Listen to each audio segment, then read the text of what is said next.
అలానే మిసేసరావు ఆస్ట్రేలియాలో evidence level 2, evidence level 3 ఇలా కేటగిరైజ్ చేస్తారు వీసాలని. ఇండియన్స్ లెవెల్ 2లో ఉండేటువంటి వాళ్ళు ఇప్పుడు లెవెల్ 3కి మార్చేసింది ఇండియన్స్కి సంబంధించినటువంటి వీసాలని. అంటే హై రిస్క్లోకి ఇండియన్స్ని తీసుకెళ్ళిపోయింది. ఎందుకు అని అంటే ఇండియన్స్ రాకూడదు ఆస్ట్రేలియాకి. రాకుండా ఉండాలంటే హై రిస్క్లో వీసాలను పెట్టాలి. వీసాలు ఇచ్చేటువంటి కేటగిరీని మార్చేసింది ఆస్ట్రేలియా. సో దీంతో ఆస్ట్రేలియా వైపు చూడటానికి కూడా ఇప్పుడు భారతీయులు కష్టతరంగా మారింది, కఠినంగా మారింది. వీసాల నిబంధనలో కఠినతరంగా ఆస్ట్రేలియా కూడా వ్యవహరిస్తుంది. అమెరికాకి వెళ్ళడానికి అక్కడ ట్రంప్ రకరకాలుగా ఇమ్మిగ్రేషన్ చట్టాలను మార్చేశారు. అక్కడ కూడా కఠినతరంగా ఉన్నాయి. ఇన్ కేసు అమెరికాలో అడుగుపెట్టినా కానీ దినదిన గండం నూరేళ్ల ఆయుష్ మాదిరిగా అక్కడ జీవించాల్సినటువంటి పరిస్థితి ఏర్పడింది. దీంతో భారతీయులు ప్రత్యామ్నాయంగా కెనడా, యూకే, ఆస్ట్రేలియా, న్యూజిలాండ్ వీటిని ఎంచుకుంటారు. ఈ దేశాల్లో వీసాలు అంత ఈజీగా ఇప్పుడు రావట్లేదు గతంలో మాదిరిగా. కెనడా దాదాపు 10 లక్షల మందికి సంబంధించినటువంటి వర్క్ పర్మిట్లని మళ్ళీ రెన్యువల్ చేయాల ఈ ఏడాది. నెక్స్ట్ ఇయర్ ఇంకొక 10 లక్షల మంది వర్క్ పర్మిట్లు ఎక్స్టెన్షన్ చేయాల్సి ఉంది. అవి చేస్తారా లేదా అనేది డౌట్. వర్క్ పర్మిట్లు లేకుండా కెనడాలో జీవించడం అనేది కష్టం. కాబట్టి కెనడా డోర్స్ క్లోజ్ చేసేసింది, ఆల్మోస్ట్ డోర్స్ క్లోజ్ చేసింది. వర్క్ పర్మిట్లు అక్కడ ఉండేటువంటి వాళ్ళకే వర్క్ పర్మిట్లు ఇవ్వట్లా. వీసాలు ఉండేటువంటి వాళ్ళకి వర్క్ పర్మిట్లు ఎక్స్టెండ్ చేయట్లేదు కెనడాలో. ఎందుకంటే పక్కనే ఉండేటువంటి అమెరికా ఏం చేస్తుందో తెలియదు. ఎప్పుడు ట్రంప్ 51వ రాష్ట్రం అంటాడో తెలియదు. ఆల్రెడీ ఇంతకుముందు కెనడా 51వ రాష్ట్రం కాబోతుందని చెప్పి అన్నాడు.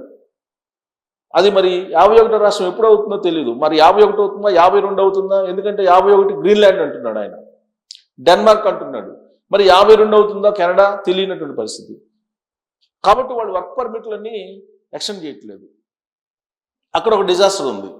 దీంతో కెనడా వైపు చూడటానికి ఇండియన్స్ అంత ఇష్టపడట్లేదు. ఇక ఆల్టర్నేటివ్ యూకేలో కూడా అక్కడ రేసిజం, అలాగే వీసాలని కఠినతరం చేశారు. జాబ్ చేసుకునే పరిస్థితి కూడా లేదు యూకేలో గతంలో మాదిరిగా. ఆ కారణం చేత యూకే వైపు వెళ్ళడానికి కూడా ఇండియన్ స్టూడెంట్స్ కానీ ఇండియన్స్ కానీ అయిష్టంగా ఉన్నారు. ఇక న్యూజిలాండ్ ఒక్కటే ఉంది. మరి న్యూజిలాండ్లో ఫస్ట్ నుంచి కూడా కొన్ని కఠినతరమైనటువంటి నిబంధనలు ఉంటాయి అక్కడ, ప్లస్ కాస్ట్లీ కూడా చదువుకోవడానికి. ఆ కారణం చేత న్యూజిలాండ్ వైపు కొంత తగ్గుముఖం పడుతూ ఉంటారు. ప్లస్ అక్కడ జాబ్ ఆపర్చునిటీస్ కూడా తక్కువగా ఉంటాయి. మరి ఇప్పుడు ఇండియన్స్కి ఆస్ట్రేలియా అనేది ఒక డెస్టినేషన్, డాలర్స్ డెస్టినేషన్. ఆస్ట్రేలియాకి సంబంధించి ఆస్ట్రేలియా వెళ్తే ఎర్నింగ్స్ ఉంటాయి అనేది ఆస్ట్రేలియా వైపు వెళ్తూ ఉంటారు. మరి ఇప్పుడు ఆస్ట్రేలియా తాజాగా తీసుకున్నటువంటి నిర్ణయం లెవెల్ 2 నుంచి లెవెల్ 3కి హై రిస్క్లోకి వీసా జారీని తీసుకెళ్ళింది ఇండియన్స్కి అని అంటే ఆస్ట్రేలియా కూడా డోర్స్ క్లోజ్ చేస్తుంది. ట్రంప్ ఏదైతే మాగా అన్నాడో ఆ రోజు నుంచి ఎవరికి వాళ్ళే అలాంటి నినాదాన్ని ఇంప్లిమెంట్ చేసుకుంటున్నారు. మేక్ అమెరికా గ్రేట్ అగైన్ అని చెప్పి 2024లో అధికారంలోకి వచ్చారు ట్రంప్. ఆ రోజు నుంచి ఆయన స్థానికంగా ఉండేటువంటి వాళ్ళను ప్రోత్సహించేటువంటి ప్రయత్నం చేస్తూ ఉన్నారు. అదే తరహాలో ఆయా దేశాలు అన్నీ కూడా స్థానికులకి ఉద్యోగం ఉండాలి, స్థానికులకే వనరులు, స్థానికులకి ఉద్యోగాలు, స్థానికులకి నిధులు, స్థానికులకే నీళ్లు, ఇవన్నీ కూడా ఆయా దేశాలు వినిపిస్తున్నాయి. అందుకే గో బ్యాక్ ఇండియన్స్ అనేటువంటి నినాదం వచ్చేస్తుంది. ఇప్పుడు ఇలాంటి సిచ్యువేషన్ అక్కడ ఉంది. ఒకప్పుడు ఆంధ్ర వాళ్ళు గో బ్యాక్ అనేటువంటి నినాదాలు విన్నాం తెలంగాణలో, ప్రత్యేక తెలంగాణ రాష్ట్ర ఉద్యమం సమయంలో.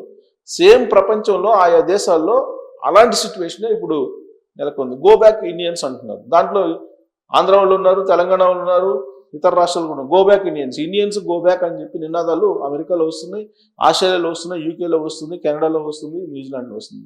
ప్రపంచంలో అనేక దేశాలు మొన్న ఈ మధ్య సోషల్ మీడియాలో పోస్ట్ పెట్టాడు. జర్మనీ నుంచి ఒక వ్యక్తి వెళ్ళిపోతూ ఉన్నాడు.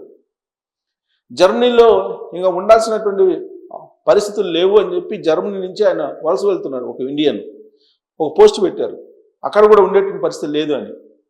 ఇలాంటి సిచ్యువేషన్లో ప్రపంచం ఉంది అని అంటే అది అమెరికా దేశం ట్రంప్ కారణంగానే ఉంది అని చెప్పి అందరికీ తెలుసు. మరి ఇమ్మిగ్రేషన్ పాలసీలు ఎందుకు మారుస్తున్నారంటే అగ్రరాజ్యం అమెరికా మారుస్తుంది కాబట్టి అన్ని దేశాలు మార్చుకుంటున్నాయి. ఎప్పుడైనా అంతే, అమెరికాలో ఏదైనా సరే క్రియేట్ అవుతుంది లేదా విధానపరమైన నిర్ణయాలు తీసుకుంటారు.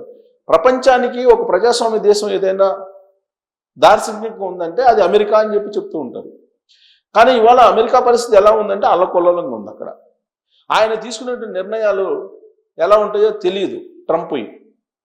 ఆ కారణం చేత అక్కడ మొదలైనటువంటి అలజడి ప్రపంచంలో ఉండే అన్ని దేశాలకి తాకుతుంది. ఇలాంటి పరిస్థితుల్లోనే ఎవరికి వాళ్ళ ఇమ్మిగ్రేషన్ పాలసీలను మార్చుకుంటున్నారు. ట్రంప్ మార్చినట్టు ఇమ్మిగ్రేషన్ పాలసీలను మార్చుకుంటున్నారు. ట్రంప్ చేసినటువంటి ఇమ్మిగ్రేషన్ పాలసీలో అత్యంత ప్రమాదకరమైనటువంటి పాలసీ ఏంటో తెలుసా?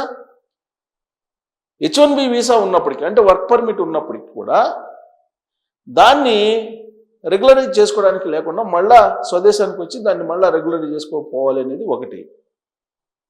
2, ఇంతకుముందులాగా గడువు తగ్గించడం. 3, వెట్టింగ్. 4, అక్కడ ట్రాఫిక్ రూల్స్ వైలేషన్ చేసినా కానీ వీసాని రద్దు చేసేటువంటి పరిస్థితి.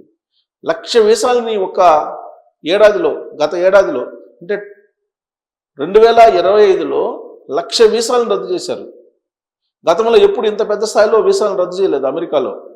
దానికి కారణాలు ఏంటి? డ్రంక్ అండ్ డ్రైవ్ కేసులు. అలాగే అమెరికాకు వ్యతిరేకంగా ఒకవేళ పోస్టులు పెట్టినా లేదా వ్యతిరేకంగా ప్రచారం చేసినా ఈ సోషల్ వెట్టింగ్ చేసి రద్దు చేస్తూ ఉన్నారు.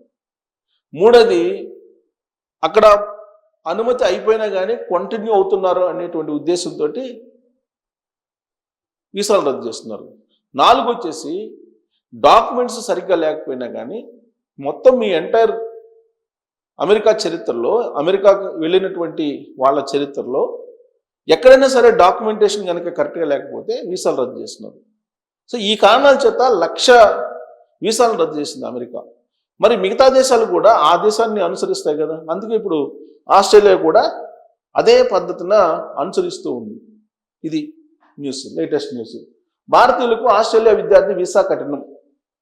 భారతీయ విద్యార్థులకు వీసా జారీ ప్రక్రియను ఆస్ట్రేలియా మరింత కఠినం చేసింది. బంగ్లాదేశ్, భూటాన్, నేపాల్తో పాటు భారత్ దరఖాస్తులను హై రిస్క్ కేటగిరీలోకి చేర్చింది. అంటే భారతదేశాన్ని బంగ్లాదేశ్, భూటాన్, నేపాల్ జాబితాలో చేర్చేసింది ఆస్ట్రేలియా. ఈ నేపథ్యంలో ఇక నుంచి వీసా దరఖాస్తుదారుల డాక్యుమెంట్లను ఇమ్మిగ్రేషన్ అధికారులు మరింత క్షుణ్ణంగా పరిశీలించనున్నారు.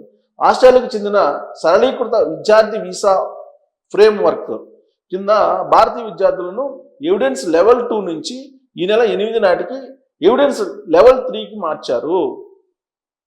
భారత్లో ఫేక్ డిగ్రీల కేసులు పెరిగిపోవడంతోనే ఈ నిర్ణయం తీసుకున్నట్లు అధికార యంత్రాంగం వెల్లడించింది. భారత్ నుంచి వెళ్ళేటువంటి విద్యార్థులు ఫేక్ సర్టిఫికేట్లు పెడుతున్నారు, ఫేక్ డిగ్రీ సర్టిఫికేట్లు పెడుతున్నారు అనే ఉద్దేశంతో లెవెల్ 2 నుంచి లెవెల్ 3కి హై రిస్క్లకి ఈ వీసా జారీ ప్రక్రియను తీసుకెళ్లింది ఆస్ట్రేలియా భారతీయ విద్యార్థులకు.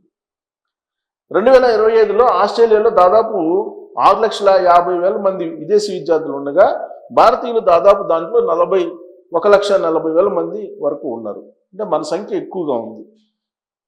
కాకపోతే ఫేక్ డిగ్రీలు పెట్టి ఆస్ట్రేలియాకి వెళ్తున్నారు అనేది ఆ దేశం చెప్తుంది. బహుశా రేపో మాపో అమెరికా కూడా ఇదే చెప్తుంది.